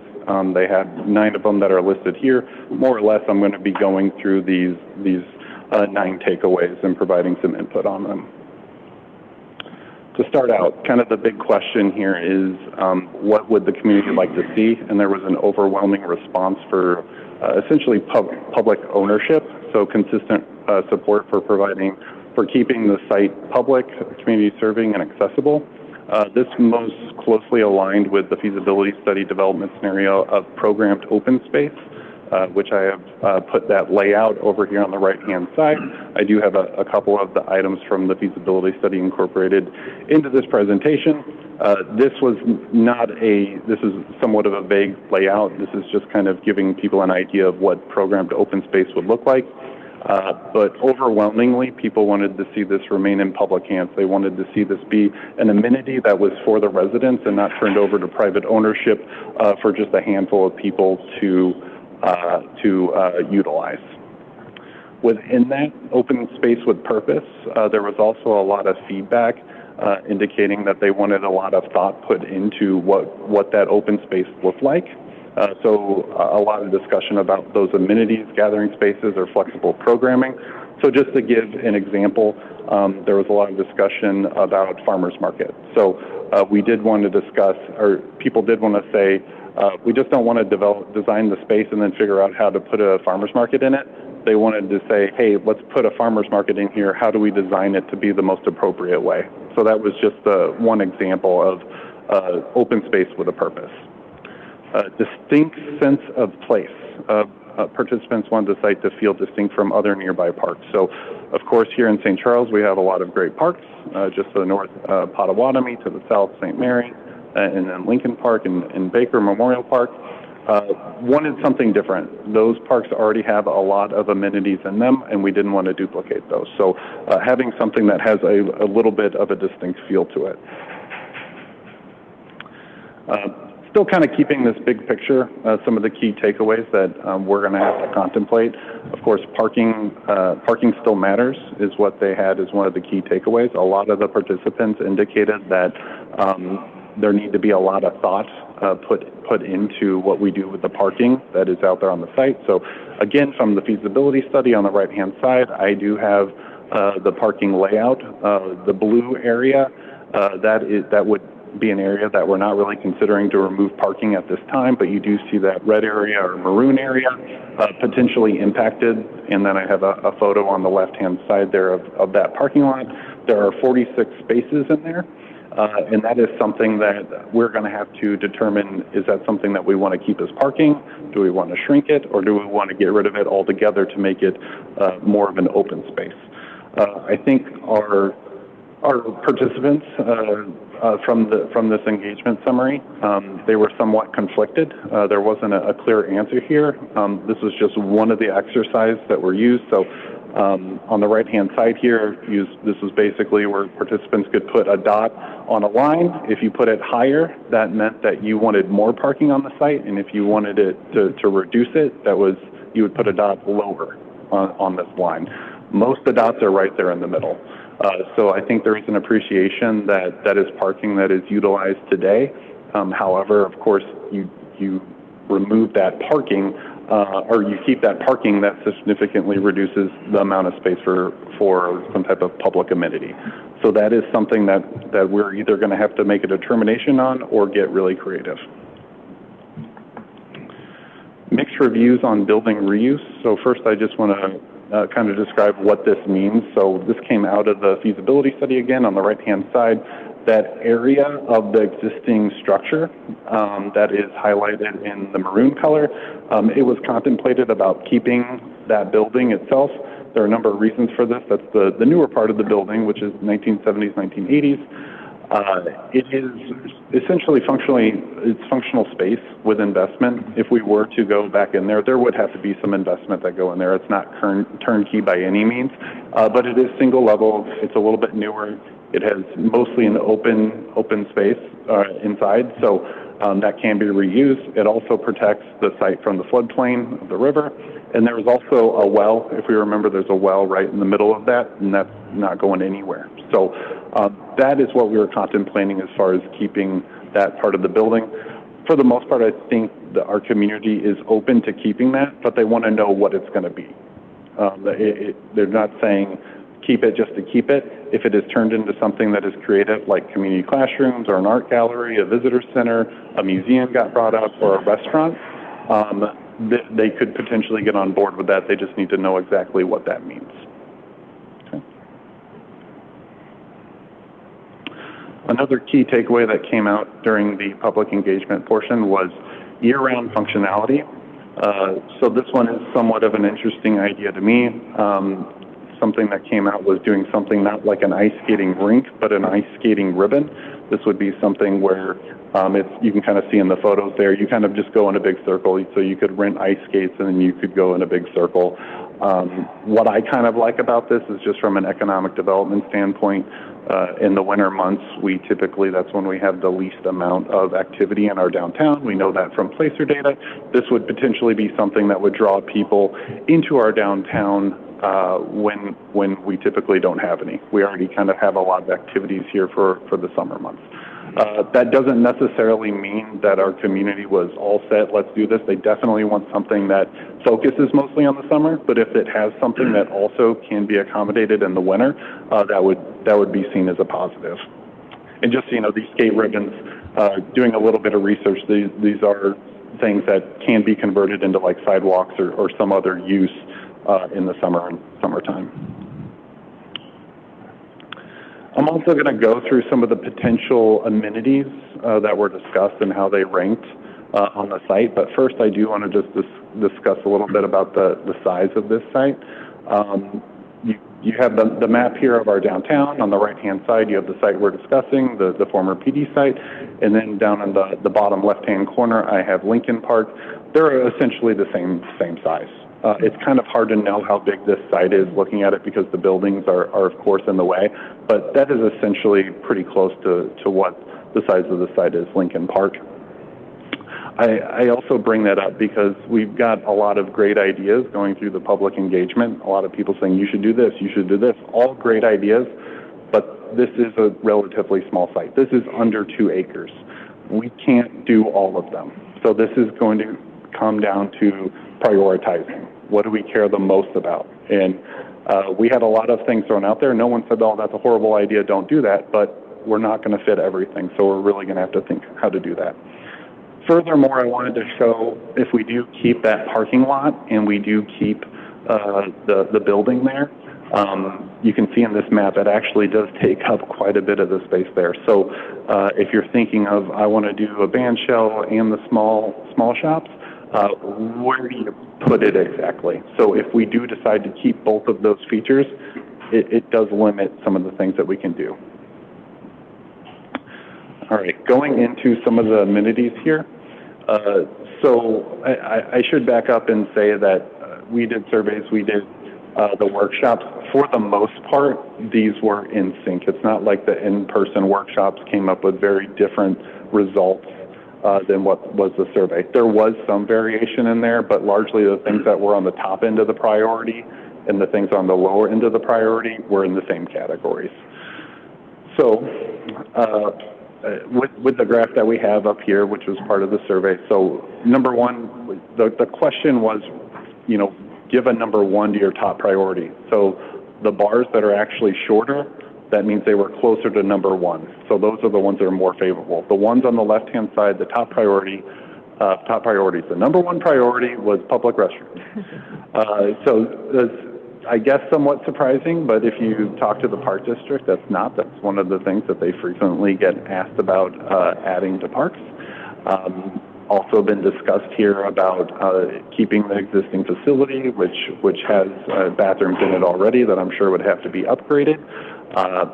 But including those somewhat makes sense, doesn't take up a lot of room, and it looks like our residents really want to see that. Plaza and market area ranked pretty high. I think this is also tied to doing something like a farmer's market. A band shell ranked very high as well. Of course, we have, I believe, Wednesdays in the park over at Lincoln Park. Those events draw a lot of people, not exactly designed for big crowds, though. Very popular, so that came in very high. The small shops concept, which has always been talked about, ranked on the higher end of the priorities. That would be a big one that we would need to discuss. While it's something that our residents really like and agree can bring in a lot of people, there is a lot of cost that is associated with that development and a lot of program that goes with it. The food truck park is somewhat interesting as well. Again, if you ask the park district, this isn't surprising. They have events at parks. People always want to have food readily available when there's some type of event. This is a little bit of a different circumstance. We have a lot of businesses and restaurants that are in our downtown. Part of the idea is to create something that draws people to our downtown and they go into our business, is what we're looking for. So that's something that we would have to look, but no surprise, our residents would like to see something like that. Green space and native landscaping, of course, that people want to see this to be beautiful. Going over to the lowest priority side, again, want to emphasize that's not like people said, oh, this is a bad thing, don't do this. It just didn't rank as high as the ones on the top priority. The ice skating ribbon and the fire pits and warming areas, not totally surprising that that's on the lower end, because of course people do want to see something that is more of a summer activity here, but I think that they also would like to see something like this if possible. The children's play area, again, interesting, but I think this is something also to discuss with our park district. We already have those amenities all over the place, all over our downtown. Why do something like that here? Let's do something a little bit different, I think is what people were going for. I mean, we literally have a children's play area at Lincoln and at Potawatomi Park, which is walking distance away. Okay. And I won't mention the other three, again, all things that I think could possibly even be incorporated into the final design, just not high on the priority. This is my last slide here. So again, I'm not looking for a formal feedback right now. If anyone has any comments or questions or anything that can kind of shape the future the future discussion, I'm open to it, but some things to think about. Number one, are you supportive of programmed open space? That seems to be the number one thing that we have to get over. If you're not open to that, then the rest of this doesn't necessarily make sense. Okay?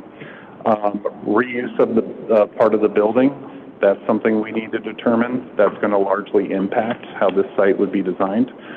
Retaining the parking that I mentioned, again, if we keep that significantly reduces the amount of amenities that we can put in here.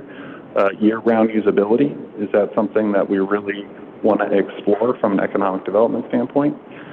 City investment, if we want this to be a public open space, that means that this is now going to be something that is going to be paid by our taxpayers in one way, shape, or form, and that would be in the form of one upfront money in demolition, design, and building something, and then the annual expenses. If this is something that we put a band shell up, I think people are going to start expecting that there's programming that comes along with it and doesn't just sit there. So that's not free, that costs money. So again, something that we need to think about. Incorporating some commercial, even if the public generally wants to see this be public open space and that kind of be the dominating feature on this site. Is there a way to incorporate something? A thing that came up a lot is, well, if you keep part of that building, could there be a restaurant put in there? I think that there could be a very successful restaurant in there with that type of location. I will say, just a few months ago, I gave a report kind of on our restaurants in the city and in our downtown and kind of indicated that we might be at that saturation point, and that's not necessarily something that is different, though. And then lastly, partnership with the Park District is something that we can explore. We have been keeping the Park District kind of up to date with, where we're at with this, and I think they're listening and somewhat interested, but we need that direction from City Council to really have a formal discussion with them and determine what terms they would have if they were to entertain this site. I think it's important to note that the city we don't do parks. This isn't our expertise. The Park District has built and operates several parks. They would probably have additional insight into this that we can't provide right now. So that is another thing that we could consider. So with that, I can take any questions. Thank you, Derek. Any questions, comments, Ryan?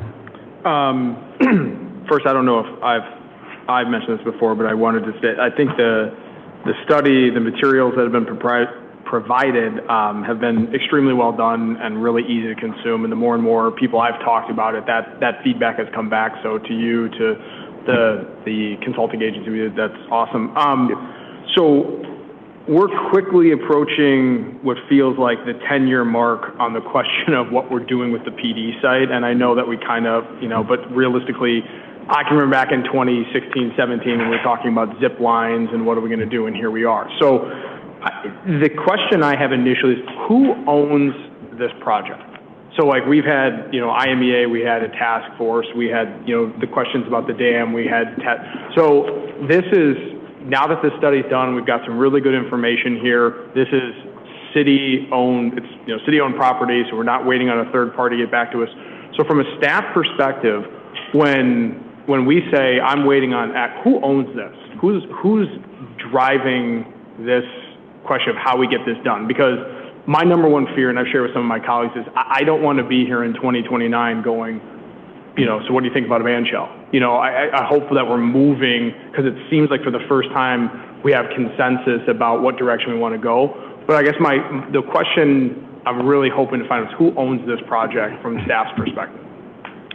Yeah, I don't know if you're looking for something more specific, but the city owns the property and we control the destiny of this site. I think from a staff perspective, we're ultimately going to be looking for feedback in what direction should we go in. And I guess it would start out with, yes, we're supportive of program open space, or we're not. And then what does exactly that look like? And then the staff would take those and try to prioritize them, try to figure out what is realistic, and figure out if there's any additional partners we would need to pull in to accomplish it. And I don't want to put the cart before the horse of, feedback of what we've seen. I'm supportive of a lot of the themes in here. I think it's great. Mr. Chairman, to staff, my number one concern right now is who from staff's side of this is driving, action on this, and yeah. So Derek, would that be you? You're the point person? Yeah, so Derek's the point person. I'm stopping short of saying, hey, Derek, you're the guy. I am the point person right. on this project, yeah. It's Russ. Any other questions, comments? Vicki, go ahead. Thank you. Yeah, I love the process too, echoing what Ryan said. I wanted to ask you about the railings along the river that seem like they're crumbling and falling down. Could that be part of this project? Yeah, I think that if there's construction on this site, I think that's a really good opportunity to tackle that issue. Yeah. Awesome. And then remember when that group came in and presented a river path, a path in the river? Mm-hmm. Could that be part of this project? Is that what I think they were waiting on this maybe? Yeah, that's something that we could consider. I don't personally have an update on that recently, but okay. That's something that could be discussed. Okay, great. And is there any opportunity to seal any more space for the project?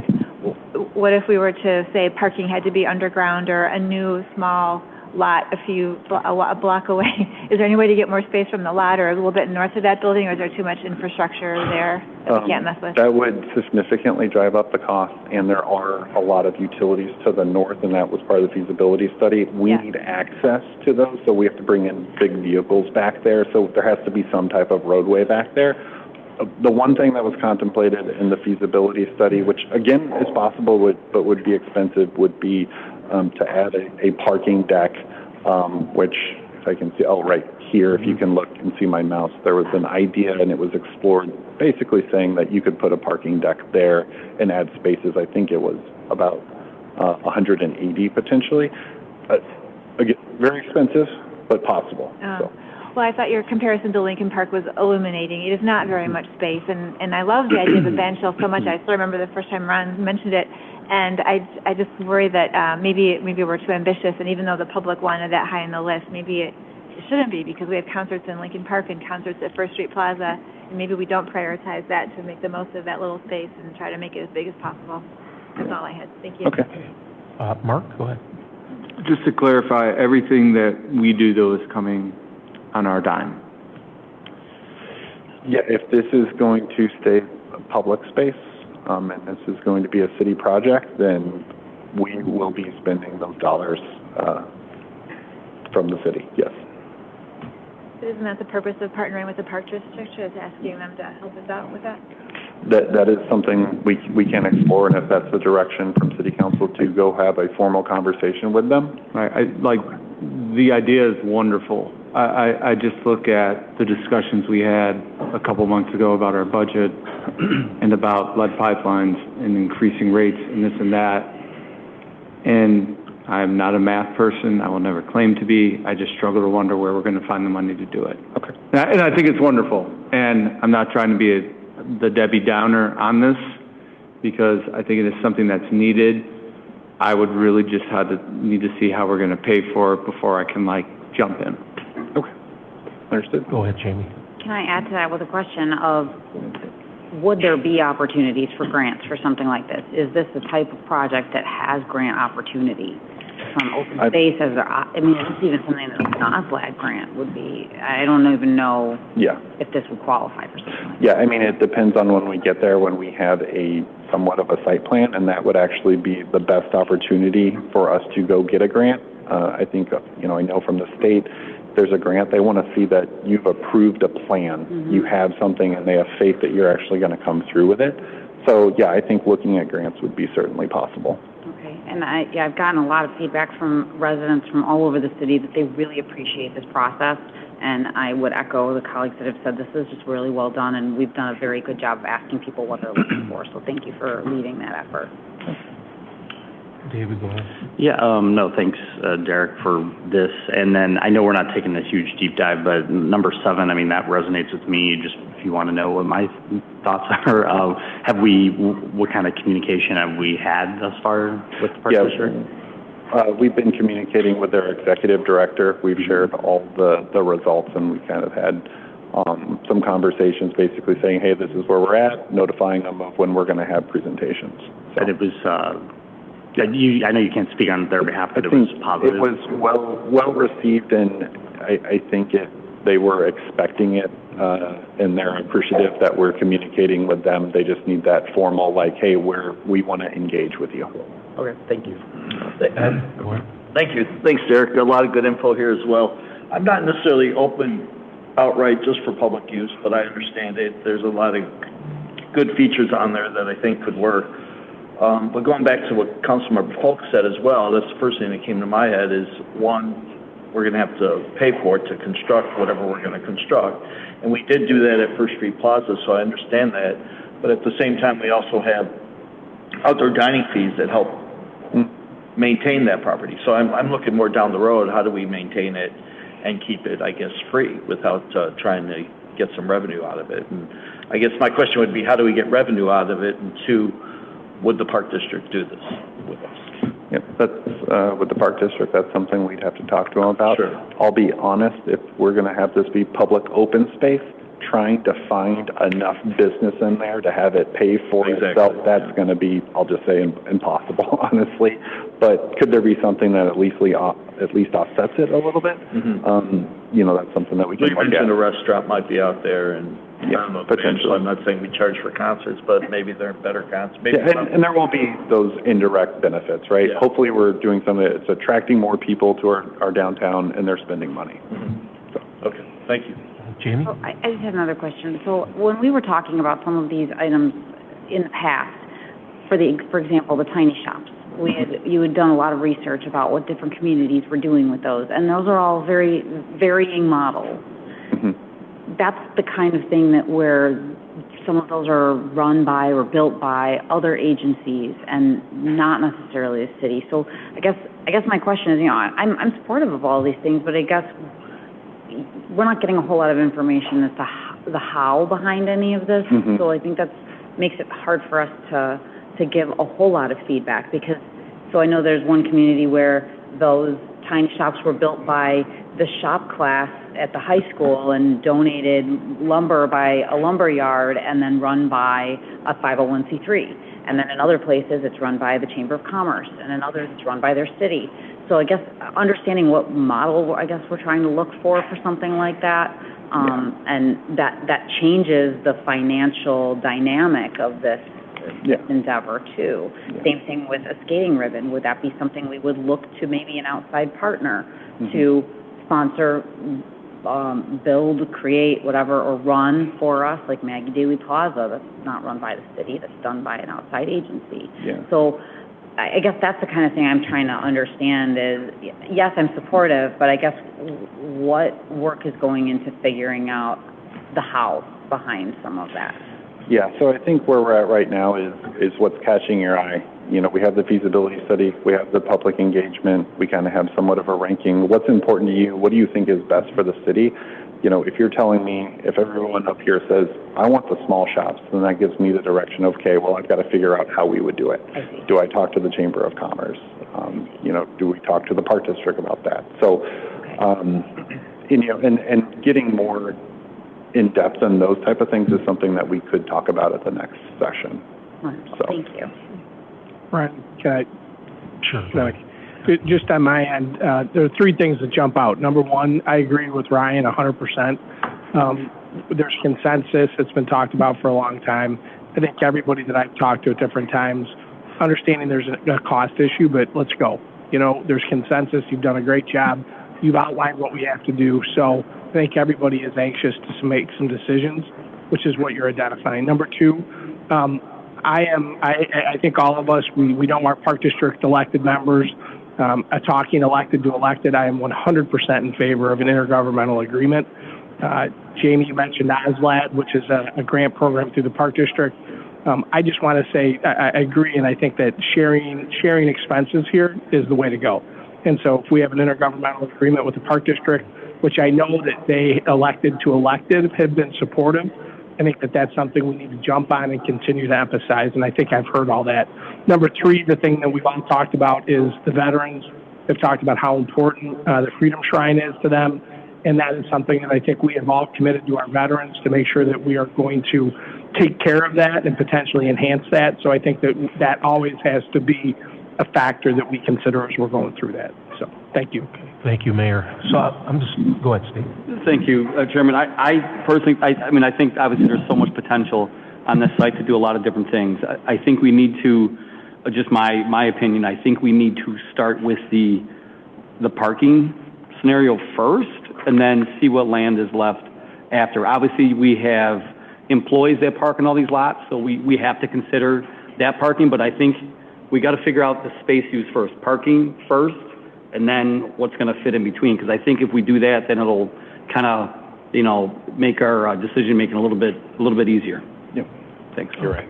I'll make a few comments. So thank you for your presentation. And I think the first question on there at the very end was, are we supportive of programmed open space? And I think we talked about the answer is yes. It sounds like for the majority anyways. So going forward, then you get into the weeds. Well, what do you want? What do you want? The shops? Do you want a band shell? Whatever. And that's going to be your role to figure out what's the cost. What does it take? Are there sponsors that are willing to step up? Are we going to have an intergovernmental agreement with the Park District? So it sounds like the programmed open space is pretty supportive up here. So I'm looking forward to the next step, hopefully sooner rather than later. So, but thank you very much for everything you've done with us. Okay. Appreciate it. Thank you. I think that's it. Any other questions up here? We're good? Okay. All right. Public comment. Come on up. First and last name. Stephen Loeffler. All right, Steve. I'm up here today and I'll be brief. Last Thursday, I circulated a document that's roughly 10 pages that I took some time and put together while I was on vacation with the help of one of those AI bots. And it turned out there were a couple of errors in that once I circulated it. And that caused some heartburn at City Hall. And for that, I very much apologize. I try and do all of my work very thoroughly, but I did not have the time to do it as thoroughly as I should have, and I missed a couple of items, and for that, I wholeheartedly apologize. So hopefully that won't happen again. Thanks. Thank you. Any other public comment? No. Okay. Any additional items from mayor, council, or staff? Nothing. We don't have executive session. I need a motion to adjourn. So the meeting. moved. Moved by David, seconded by Jamie. Roll call, please. Spellman. Yes. Petrella. Yes. Fessner. Yes. Weber. Yes. Kulkaitis. Yes. Polk. Yes. Bungard. Yes. Munn. Yes. Yes.